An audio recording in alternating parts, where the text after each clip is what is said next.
খুব টেনশন আছে, খুব আবেগ আছে। এটা এখন তাদের ব্যাপার, তারা বিষয় ভালো জানে। আমাদেরকে কোনো চিঠি দেয়নি, কোনো পত্রিকা দেয়নি, কোনো নিউজ দেয়নি, কোনো ফোন করে না, কোনো কিছু বলে না। এমনিতে কাউন্টার বন্ধ, আমারও তো জাতি আমাদের কাউন্টার বন্ধ। আমরা আমার চেয়ারম্যান ঢুকলে আমাদের পরবর্তী কার্যক্রম আমাদের একটা, আমাদের সাফাতালি কাউন্টার দখলদার করে দেবে। আমরা এখান থেকে কাউন্টার খুলে দেবো, আমাদের সমাধান হবে।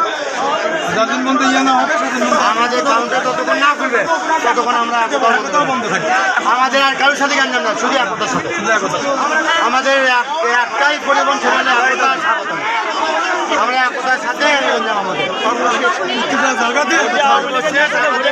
নেতারা মিটিং করেছে, তারা মিটিং করে কি সিদ্ধান্ত হয় আমাদের। আর আমাদের সব আমাদের একটাই আন্দোলন, আমাদের কাউন্টার না খোলা পর্যন্ত আমরা একতা কাউন্টার এই শেষ।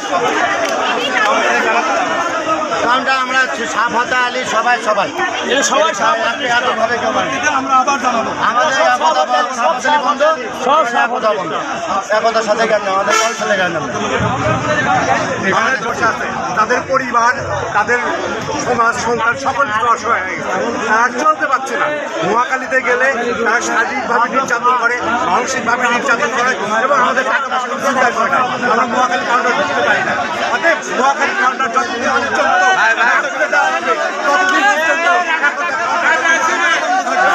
ওই কাউন্টার বন্ধ থাকে, বন্ধ থাকবে।